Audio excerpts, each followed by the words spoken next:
February 14th, 1944, 11:47 a.m., somewhere over occupied Poland, Staff Sergeant James O'Donnell felt the B-17's controls go dead in his hands as the second Messerschmitt's 20-millimeter cannon shells tore through the flying fortress's hydraulic lines. The smell hit him first: burning oil, hot metal, and something acrid that made his eyes water inside the oxygen mask. Through the shattered cockpit glass, he could see three more Bf-109s circling like wolves, their yellow nose cones bright against the gray Polish winter sky. The intercom crackled with screaming, then went silent. The bomber shuddered, nosed over, and began its final dive toward the frozen farmland 22,000 feet below. O'Donnell didn't remember pulling the ripcord. He came to consciousness hanging beneath a white canopy, watching his fortress, his crew still inside, spiral earthward trailing black smoke. The parachute descent took 4 minutes. 4 minutes to watch the only home he'd known for 6 months disintegrate on impact. 4 minutes to realize he was alone, hundreds of miles behind enemy lines, with no survival training for this scenario. 4 minutes before his boots hit Polish snow and his war changed forever. If you want to hear more stories like this, true accounts of American servicemen in World War II that challenged everything both sides thought they knew about courage, survival, and human endurance, hit that subscribe button now. These stories deserve to be remembered. The statistics of the American strategic bombing campaign over Europe were staggering in their brutality. Between 1942 and 1945, the United States Army Air Forces lost 18,400 aircraft in the European theater alone. Approximately 265 American airmen were killed in action. Another 18,000 were wounded, and 41,000 became prisoners of war, the highest casualty rate of any American military branch except the Marines in the Pacific. For every 100 young men who joined a bomber crew, 45 would never complete their 25-mission tour. 30 would be killed outright. 15 would become prisoners. Staff Sergeant O'Donnell, 22 years old, from Scranton, Pennsylvania, had just joined that 15%, but his capture would lead him into a corner of the Nazi camp system that the Geneva Convention never anticipated, where the normal rules of prisoner treatment collapsed entirely, and where survival would require him to witness horrors that no American serviceman was supposed to see. The Wehrmacht patrol found him within an hour. O'Donnell had landed in an open field 3 miles from the crash site, his parachute a white beacon against the snow.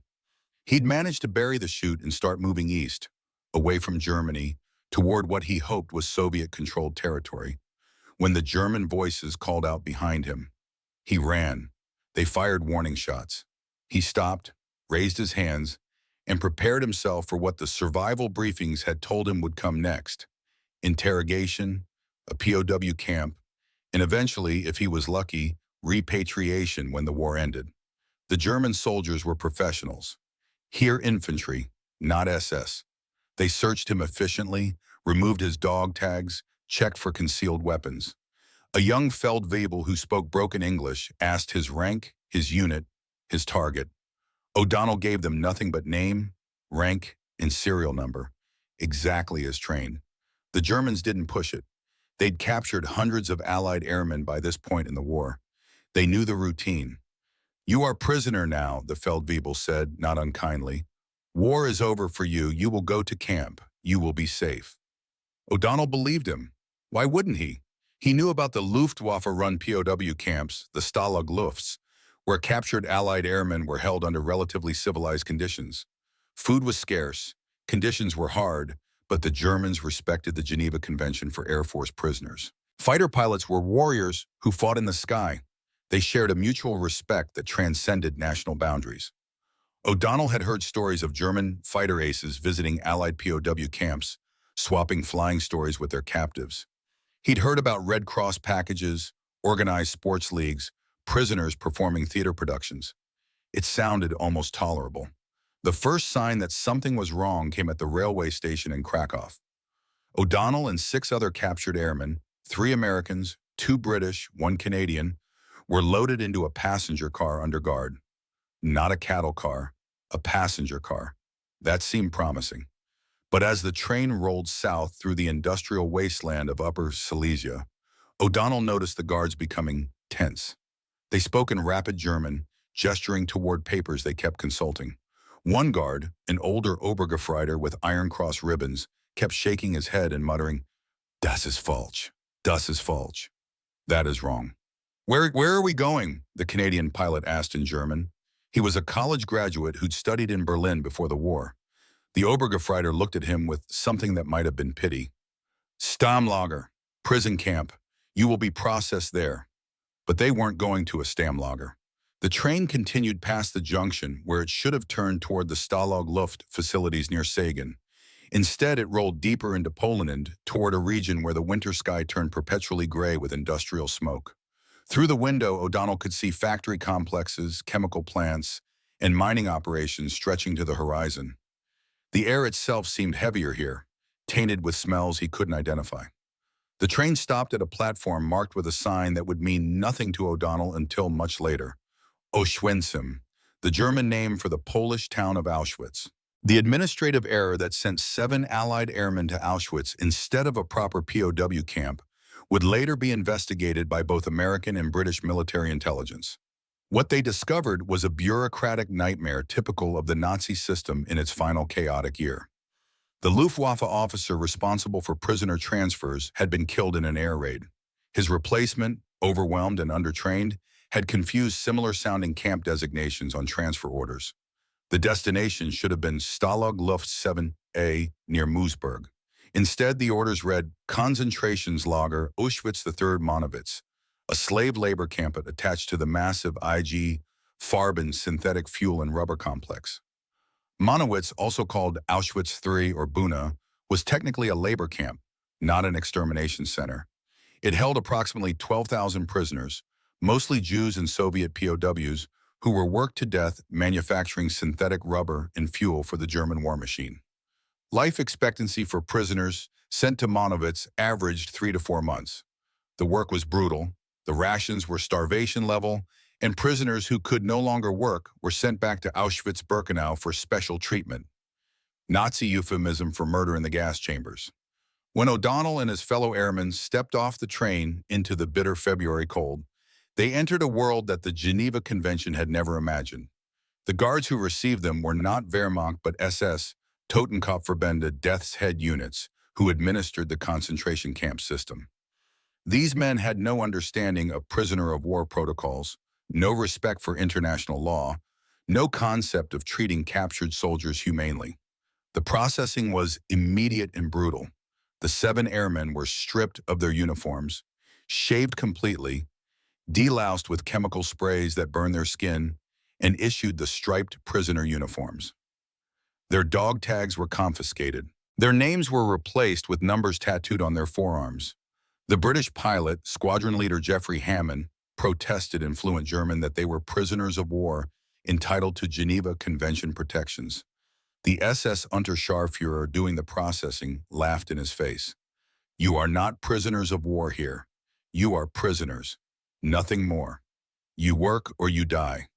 O'Donnell felt the world tilt. This couldn't be right. This couldn't be how the war worked. American servicemen were supposed to be protected, treated according to international law, kept in camps where the Red Cross could monitor their treatment. But as he looked around the processing room, at the skeletal prisoners shuffling past in their striped uniforms, at the casual brutality of the guards, at the smoking chimneys visible through the windows, he understood that he had fallen into a hole in the system where the normal rules no longer applied. The first 3 days in Monowitz destroyed any illusions O'Donnell had harbored about surviving until liberation. The barracks were designed to hold 400 prisoners. They held 800. Men slept 3 to a wooden bunk designed for 1, in conditions so cold that prisoners who fell asleep alone often froze to death before morning. The morning ration consisted of brown liquid that the prisoners called coffee. It was made from acorns and tasted like dirt. The midday soup was watery, occasionally containing a few pieces of potato or turnip. The evening bread ration was 300 grams, barely enough to sustain a human body at rest, nowhere near enough for men doing hard labor 12 hours daily. The work itself was killing them slowly. O'Donnell and the other airmen were assigned to the Buna Chemical Works, a sprawling industrial complex where prisoners mixed chemicals, hauled equipment, dug foundations in frozen ground, and performed tasks that German workers refused because of the danger. The synthetic rubber production process involved benzene, toluene, and other carcinogens that prisoners handled without protective equipment. Men regularly collapsed from chemical exposure, exhaustion, or malnutrition. The SS guards beat anyone who slowed down. Prisoners who couldn't work were sent away. No one would say where, but everyone knew they didn't come back. What made the situation uniquely horrifying for the American and British airmen was that they looked different from the other prisoners. They were taller, better fed initially, obviously not Jewish or Polish or Russian. The other prisoners recognized them as foreigners, possibly Allied soldiers, and this created dangerous attention. The capos, prisoner functionaries who supervised work details, wanted to know who these new men were. The SS guards became suspicious of prisoners who didn't fit the normal profile. Squadron leader Hammond tried to maintain military discipline among the 7 Allied prisoners. Each night in the barracks, he would quietly gather them and remind them of their names, ranks, and units. "We are prisoners of war," he whispered. "This is a mistake. When it is discovered, we will be transferred to a proper camp. Until then, we survive. We do not give up. We do not lose ourselves." But they were losing themselves. O'Donnell could feel it happening. The starvation was relentless. After a week, his ribs became visible. After 2 weeks, his body began consuming its own muscle tissue. The hunger was maddening, a physical pain that never stopped, that had made it impossible to think about anything except food. Men around him were dying, not in combat, not heroically, but from typhus, from dysentery, from simple exhaustion and starvation. Bodies were collected each morning, stacked like cordwood, and taken away on carts.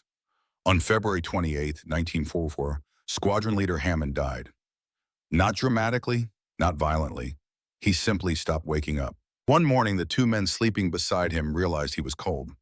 The British pilot who had maintained their morale, who had kept reminding them they were soldiers, was gone. The SS removed his body with the others. The 6 remaining Allied prisoners held no funeral, said no prayers. They had learned already that grief was a luxury they couldn't afford. March 1944 brought a development that would ultimately save the surviving Allied prisoners, but would cost them something more precious than their lives: their innocence about what their enemy was capable of. A Wehrmacht officer arrived at Monowitz conducting an inspection of prisoner facilities.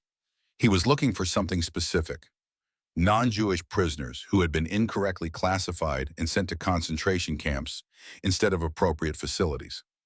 The inspection was part of a larger Wehrmacht effort to maintain Geneva Convention compliance for certain prisoner categories.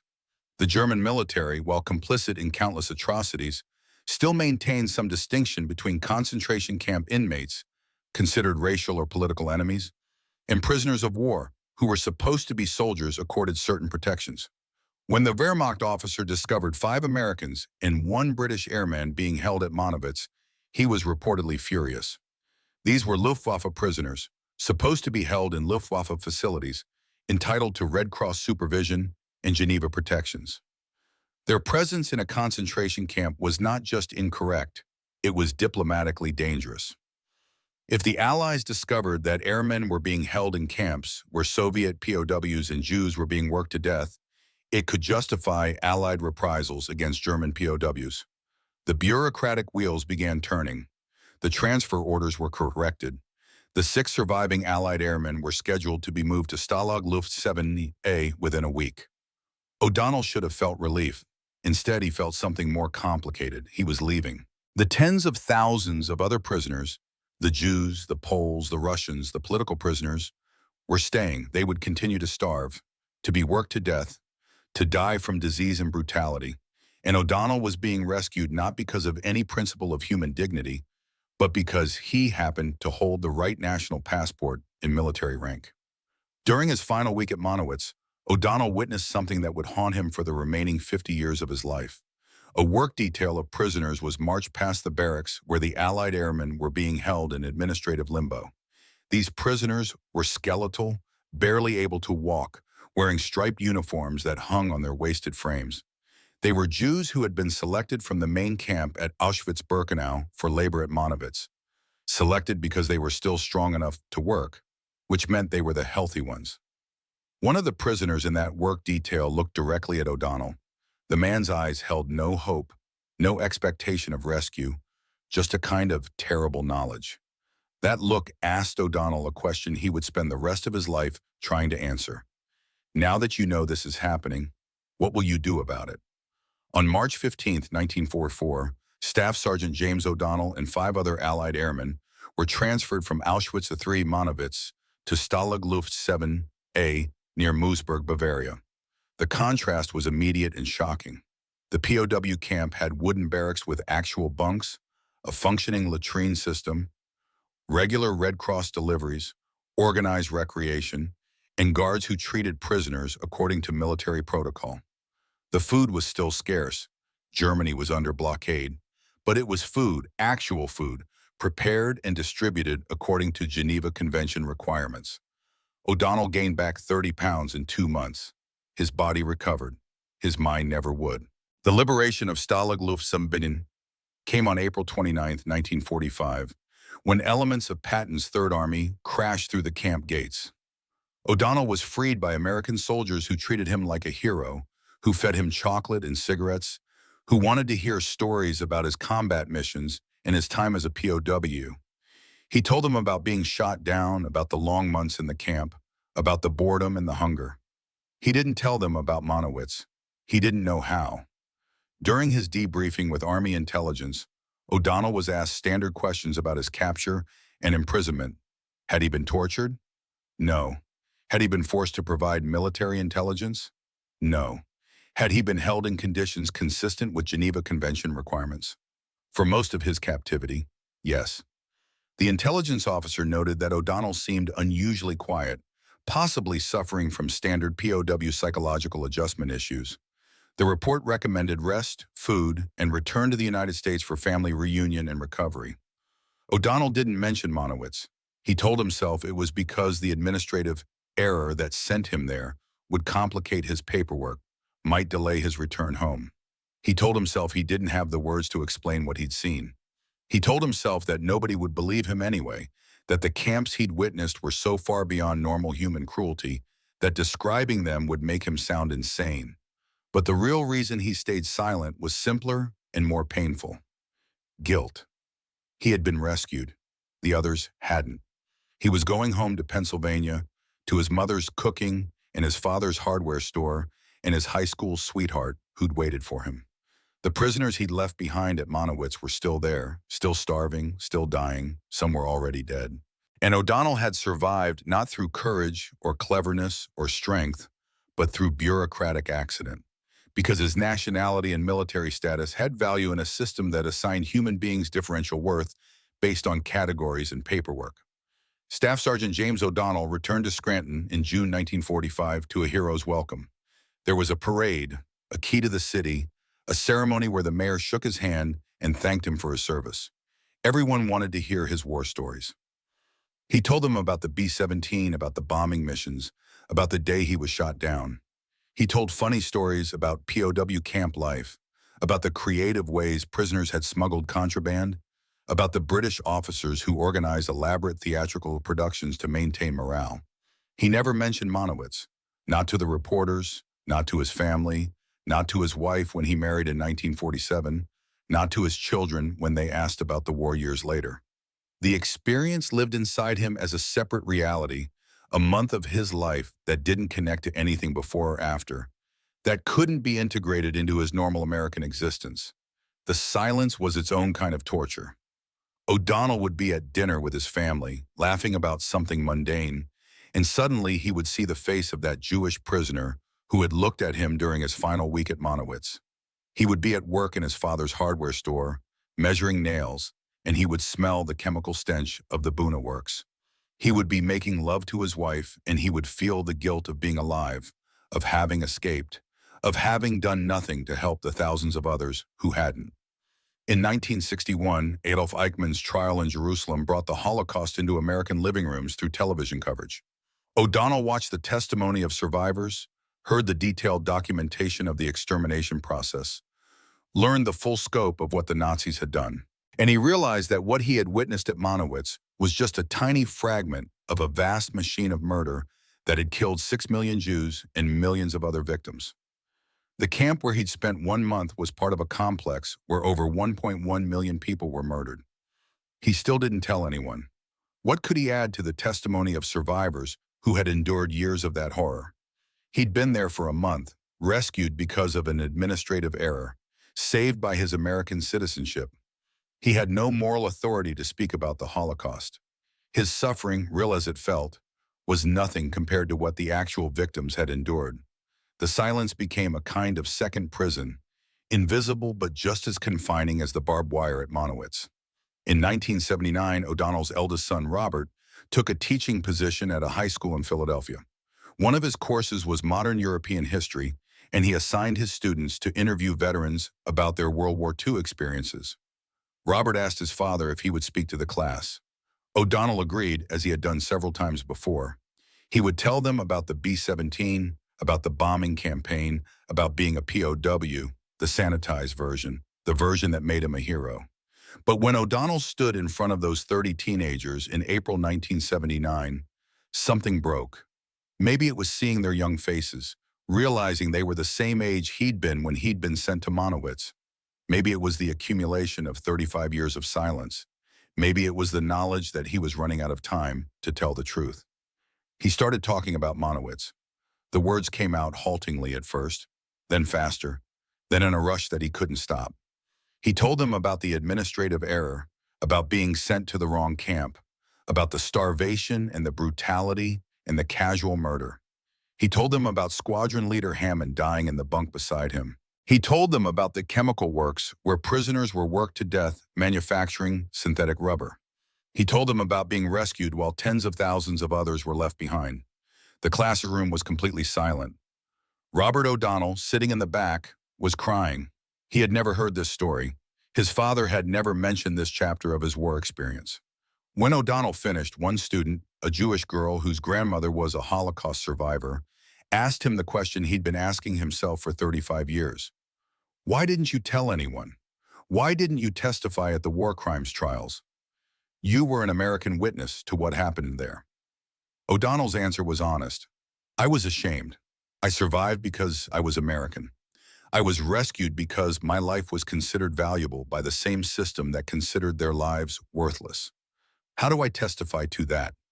How do I stand up and say, yes, I witnessed these crimes, but I was spared while others died? I still feel that I have no right to claim any part of that history. I was a tourist in hell. They were the residents. The Jewish student said something that O'Donnell would repeat many times in the remaining years of his life. You have an obligation to tell what you saw, precisely because you survived, precisely because you were an outside witness. Your testimony carries weight because you weren't supposed to be there, because you have no agenda, because you're an American soldier who stumbled into something he wasn't meant to see. The prisoners who died there can't speak. You can. You must. In 1981, O'Donnell finally gave formal testimony to Holocaust historians at the United States Holocaust Memorial Museum. His account was one of the few documented cases of Allied military personnel being held, however briefly, in the concentration camp system. His testimony corroborated other evidence about conditions at Monowitz, provided specific details about the administrative chaos that characterized the Nazi camp system in 1944, and offered a unique perspective, an American soldier's first-hand observation of the Holocaust while it was happening. The testimony was difficult to hear. O'Donnell described the starvation in clinical detail, how the human body cannibalized its own muscle tissue, how prisoners' legs swelled with edema from malnutrition, how men became so weak they couldn't lift the tools they were forced to work with. He described the casual brutality of the guards, the way they would beat prisoners for imagined infractions, the way they talked about inmates as subhuman creatures deserving of their fate. He described the industrial scale of the killing, how bodies were collected each morning like garbage, how the crematorium chimneys at the main camp smoked continuously, how the entire region smelled of death. But what made O'Donnell's testimony particularly valuable was his analysis of the bureaucratic system that had sent him to Monowitz by mistake. He explained how the Nazi camp system was so vast and so chaotic that Allied prisoners could fall into it by administrative error. He described how even within that system of industrial murder, certain categories of prisoners retained some value, how his American citizenship had ultimately saved him while Soviet POWs with equal military status were worked to death beside him. This testimony supported the Holocaust historians' understanding of how the Nazis created hierarchies of human value, how they assigned differential worth based on nationality, race, and military status. O'Donnell's rescue was evidence not of Nazi humanity, but of their calculated cruelty. They would spare an American because mistreating Americans had diplomatic consequences, while simultaneously murdering Jews and Soviet prisoners whose deaths carried no such costs. James O'Donnell died in 1994 at the age of 72. His obituary in the Scranton Times-Tribune mentioned his service as a B-17 tail gunner, his time as a POW, his 40-year career in the hardware business, his 6 children and 14 grandchildren. It didn't mention Monowitz. Most people who knew him never learned that part of his story, but among Holocaust educators and historians, O'Donnell's testimony became a valuable resource. It was cited in academic papers, used in documentary films, and included in Holocaust education curricula. His story illustrated something crucial, that the Holocaust wasn't a secret happening in some distant unknown place. Allied soldiers sometimes witnessed it. Intelligence services knew about it. The machinery of murder operated in plain sight, visible to anyone who happened to be in the wrong place at the wrong time. O'Donnell's great-grandson, Benjamin, now teaches history at Columbia University. He has incorporated his great-grandfather's testimony into his courses on World War II and the Holocaust. He tells students that one reason the Holocaust could happen was that most people who witnessed fragments of it chose silence, whether from disbelief, from trauma, from shame, or from the simple human desire to forget horror and move on with life. Witnesses often remain silent. My great-grandfather's testimony matters, Benjamin O'Donnell told his students in a 2023 lecture. Not because he was a hero, he never claimed to be one, but because he was an accidental witness who eventually found the courage to speak. He saw something that wasn't supposed to be seen by American eyes. He survived through bureaucratic accident, and after 35 years of silence, he finally told the truth about what he'd witnessed. That's not heroism, that's just basic human responsibility. But it took him most of his lifetime to understand that responsibility. The administrative error that sent 7 Allied airmen to Auschwitz in February 1944 was never formally investigated during the war. The German officer responsible was killed in combat before the mistake could be documented. The Wehrmacht officer who corrected the error and transferred the airmen to a proper POW camp was himself killed in the final months of the war. The paper trail was destroyed in the chaos of Germany's collapse. Of the 7 airmen who were mistakenly sent to Monowitz, only 3 survived the war. Squadron leader Jeffrey Hammond died at Monowitz from typhus. Captain William Morrison, USAAF, died during the death march when Auschwitz was evacuated in January 1945. Flight Lieutenant David Thompson, RAF, was killed when Allied bombs hit a German train transporting POWs in April 1945, just weeks before liberation. The 4 survivors, James O'Donnell, Lieutenant Frank Cassidy, Sergeant Arthur Brennan, and Flying Officer Michael Davies, were all eventually transferred to Stalag Luft VII-A and survived until liberation. Of those 4, only O'Donnell ever gave formal testimony about their time at Monowitz. The other 3 men took the story to their graves, maintaining silence about a chapter of their war experience that didn't fit the expected narrative of American POW experience. The silence of survivors is its own kind of historical evidence. It tells us something important about trauma, about shame, about the difficulty of bearing witness to atrocity. O'Donnell's 35 years of silence before speaking publicly was not unusual. Many Holocaust survivors themselves remained silent for decades, unable or unwilling to speak about experiences too painful to articulate, too terrible to burden others with, too far outside normal human experience to be believed. What made O'Donnell eventually break his silence was a combination of factors. The Eichmann trial in 1961 brought the Holocaust into public consciousness in a new way. The rise of Holocaust denial in the 1970s created an urgency for survivors and witnesses to document their testimony before it was too late. And the simple passage of time, The recognition that witnesses were aging and would soon be gone created moral pressure to speak while speaking was still possible. In his final interview before his death, recorded by the Holocaust Museum in 1993, O'Donnell was asked if he had any regrets about his wartime experience. His answer was unexpected. "My only regret is that I was silent for so long. I should have testified at Nuremberg. I should have told the story immediately, while the world was still paying attention, while there was still time to bring more criminals to justice. Instead, I went home, tried to forget, tried to pretend it didn't happen." That silence was its own kind of betrayal.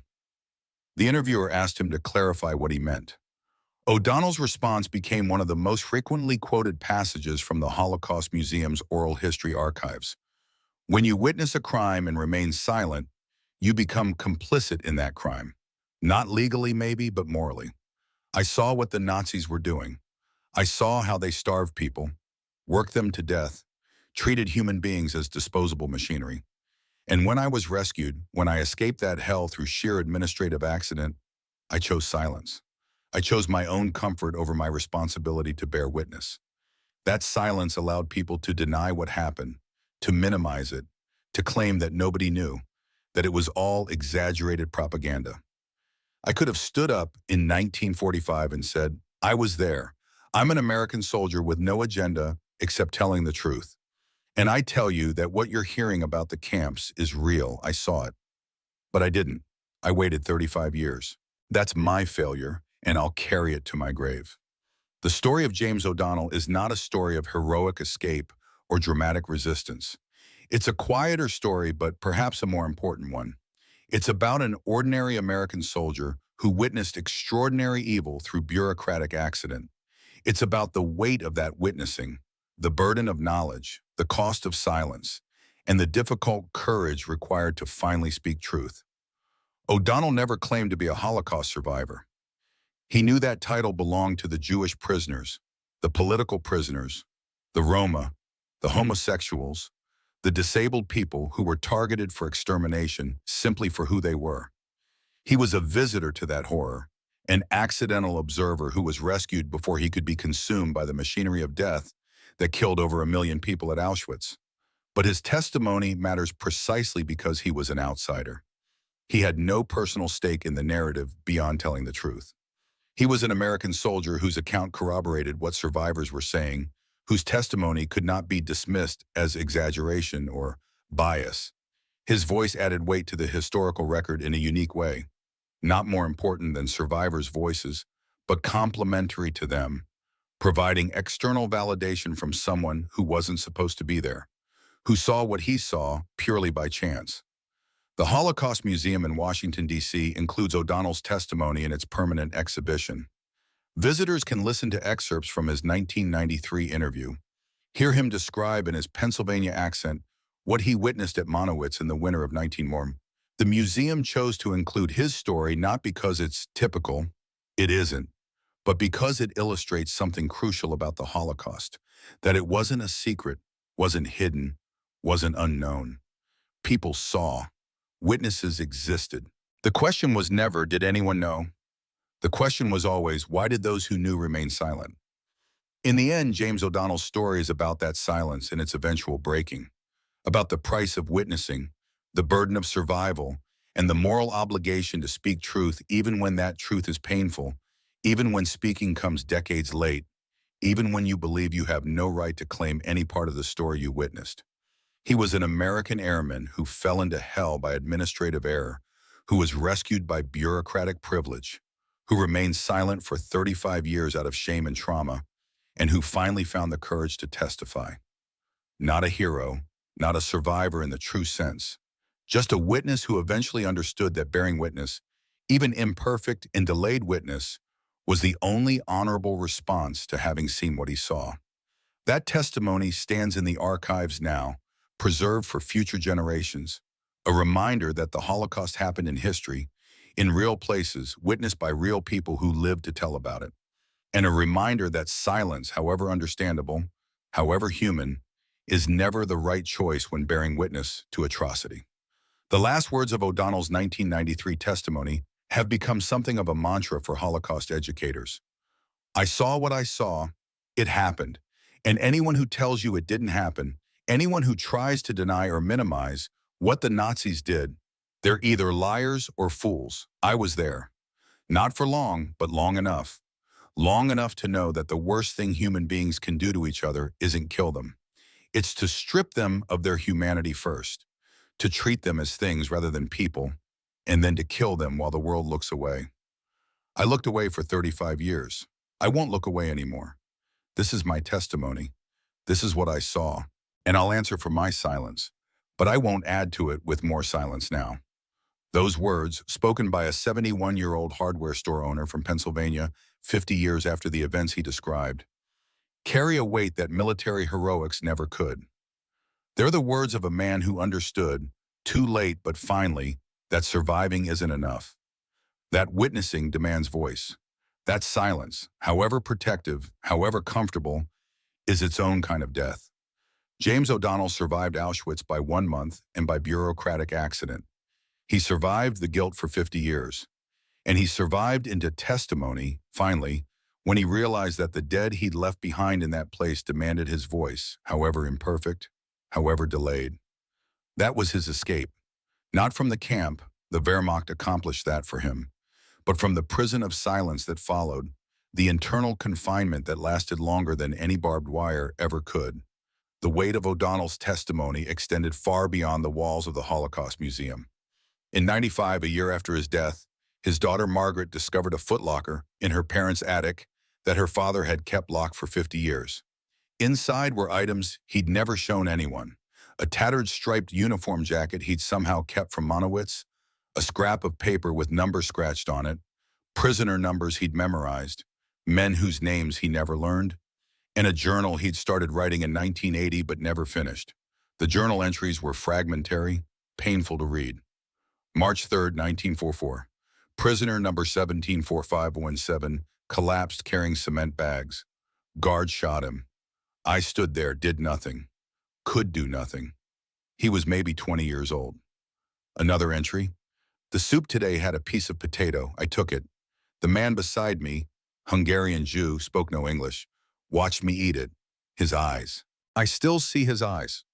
Margaret O'Donnell donated the journal to the Holocaust Museum, where it joined thousands of other testimonies, each one a fragment of truth that collectively built an undeniable historical record. But she also did something else. She began speaking at schools alongside her father's recorded testimony, explaining what the silence had cost their family, how her father had suffered nightmares for decades, how he'd been unable to talk about the war, how his unspoken trauma had created distance between him and everyone who loved him. The Holocaust didn't just kill its direct victims, Margaret told a high school audience in 2003. It wounded everyone who witnessed it, everyone who survived it, everyone who came near it. My father came near it for 1 month, just 1 month, and it haunted him for 50 years. Imagine what it did to the people who lived through years of that hell. Imagine the silence they carried, the burden of those memories. My father's story isn't about heroism. It's about the cost of witnessing evil and the longer cost of not speaking about it. The numbers O'Donnell had memorized, scratched on that scrap of paper in the footlocker, were traced by Holocaust researchers. Of the 12 prisoner numbers he'd recorded, 11 were confirmed dead, most within weeks of O'Donnell's transfer. Only one survived, a Polish political prisoner named Stanisław Kowalski, who had been assigned to the same work detail at the Buna Chemical Works.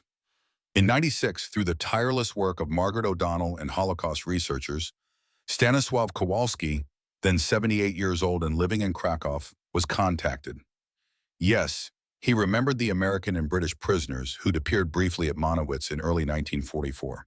They'd stood out because they were so obviously military, because they didn't understand the camp rules, because they still had hope that the system would correct the error that had sent them there. Kowalski's testimony, recorded in Polish and translated, provided the missing pieces of O'Donnell's story. He confirmed the dates, the conditions, the death of the British squadron leader. But he also provided something more valuable: context about what O'Donnell's presence had meant to the other prisoners. When we saw these Allied soldiers, Kowalski explained in his interview, we knew they would eventually be rescued. They were too valuable to kill, but their presence meant something else too. It meant that someday witnesses would exist. Someday when the war ended, if it ever ended, people would know what happened here. The Americans would tell the world. That gave us a strange kind of hope. Not hope that we would survive, but hope that our deaths would not be meaningless, that someone would remember, that someone would tell. Kowalski lived until 2004. Before his death, he recorded a message specifically about O'Donnell, which Margaret played at a 2005 Holocaust remembrance ceremony. James O'Donnell was in Monowitz for 1 month. I was there for 2 years. He witnessed a fraction of what I experienced. But his testimony matters just as much as mine, maybe more, because he was not supposed to be there. He was an outsider who saw inside the machine. When he spoke, people believed him in ways they sometimes didn't believe us. Jewish survivors could be accused of exaggeration, of having an agenda. But an American soldier? He had nothing to gain from lying. His testimony validated ours. For that, I am grateful. I only wish he had spoken sooner, while more of us were still alive to hear him say, "I saw what you saw. I know it was real. I will help you tell the world." The administrative records that sent O'Donnell to Auschwitz were eventually found in captured German archives. The paperwork trail revealed something darkly absurd. The error had been corrected within 3 days of the airmen's arrival at Monowitz. The Wehrmacht officer who discovered the mistake had issued immediate transfer orders on February 17, 1944. But those orders took 2 weeks to be processed and another 2 weeks to be executed. Bureaucracy had sentenced O'Donnell and his fellow airmen to a month in hell, not through malice, but through inefficiency. The German officer who had corrected the error, Hauptmann Werner Fischer, had written a memo noting the mistake and requesting immediate transfer. That memo survived in the archives. Its final line was chilling in its bureaucratic banality. These prisoners are incorrectly categorized. Request transfer to appropriate facility to avoid diplomatic complications should their presence in KL Auschwitz be discovered by Red Cross inspection. Not to save their lives, not because it's the right thing to do, but to avoid diplomatic complications. The memo perfectly captured the Nazi system's calculated approach to human value. Some lives mattered not because they were human, but because their mistreatment might have consequences. In 2010, the United States Air Force officially recognized O'Donnell's service with a posthumous commendation for his Holocaust testimony. The citation read, "For providing crucial eyewitness testimony regarding Nazi war crimes, thereby contributing to the historical record and advancing the cause of justice and human rights." Staff Sergeant O'Donnell's courage in breaking decades of silence serves as a reminder that bearing witness to atrocity is itself a form of service to humanity. Margaret O'Donnell accepted the commendation at a ceremony at the Air Force Academy. In her acceptance speech, she said something her father had told her shortly before his death. He said, "I was not brave at Monowitz. I was terrified every moment. And I was not brave for 35 years after, when I stayed silent. The only brave thing I ever did in connection with that place was finally open my mouth and tell the truth. That's the only thing I can be proud of, that I eventually did the minimum moral duty of a witness. I spoke." The story of James O'Donnell ends not with his death in 1994, but with the continuing life of his testimony.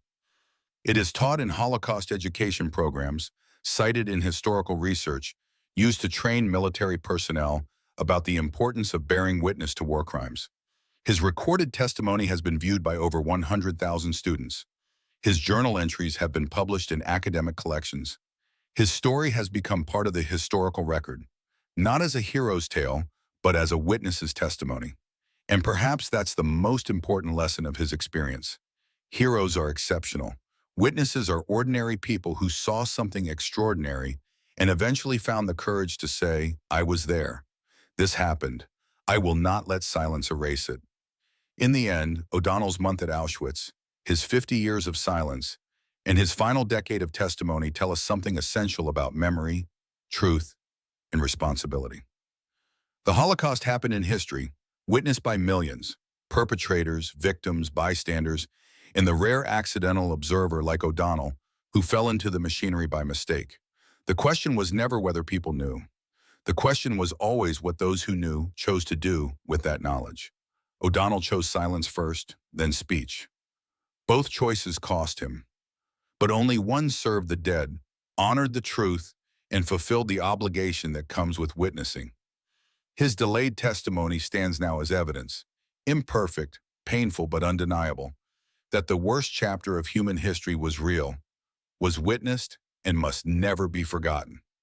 That is how a Pennsylvania hardware store owner, shot down over Poland in 1944, became part of the historical record of humanity's darkest hour. Not through heroism, but through survival,